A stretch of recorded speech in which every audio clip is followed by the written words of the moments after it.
नमस्कार मित्रांनो, मयूर मंथन या यूट्यूब चॅनलमध्ये तुमचे स्वागत आहे. कोणत्याही सरळ सेवा भरतीसाठी स्थानिक किंमत खूप महत्त्वाची असते. आज आपण पाहणार आहोत स्थानिक किंमत.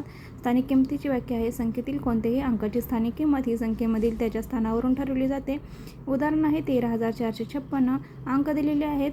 खालून वरती 1, 3, 4, 5, 6 आणि स्थान दाखवलं आहे एकक, दशक, शतक, हजार आणि 10,000. किंमत दाखवली आहे. तर 6ची स्थान काय आहे? एकक आहे आणि किंमत आहे 6. 5चे स्थान काय आहे? दशक आहे, किंमत आहे 50. 4चे स्थान काय आहे? शतक आहे, किंमत आहे 400. 3चे स्थान आहे हजार, किंमत आहे 3000. 1चे स्थान आहे 10,000, किंमत आहे 10,000. आता खालील अंकाची स्थानिक किंमत पाहूया. पॉईंटमध्ये 157.6843 अंक आहेत. 1, 5, 7, 6, 8, 4, 3.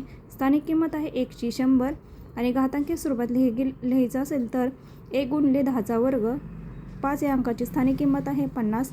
घातांकी स्वरूपात 5 गुणिले 10चा पहिला घात. 7ची स्थानिक किंमत आहे 7. घातांकी रूपात 7 गुणिले 10चा 0वा घात. 6ची स्थानिक किंमत आहे 0.6 बरोबर 6/10 अशा प्रकारे सुद्धा लिहू शकता. घातांकी स्वरूपात 6 गुणिले 10चा पहिला घात. 8ची स्थानिक आहे 0.08 बरोबर 8/100 सुद्धा लिहू शकता. घातांकित स्वरूपात आहे 8 गुणिले 10चा दुसरा घात.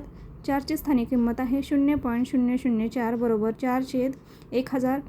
घातांकित स्वरूपात आहे 4 गुणिले 10चा तिसरा घात. 3ची स्थानिक किंमत आहे 0.0003 बरोबर 3/10,000 आणि घातांकित स्वरूपात आहे 3 गुणिले 10चा चौथा घात. मित्रांनो, अशा प्रकारे स्थानिक किंमत आहे. तर मित्रांनो, व्हिडिओ कसा वाटला लाईक करा, शेअर करा, सबस्क्राईब करा. धन्यवाद. अशाच प्रकारचे व्हिडिओ घेऊन रोज नवीन येत आहोत आम्ही. तर धन्यवाद.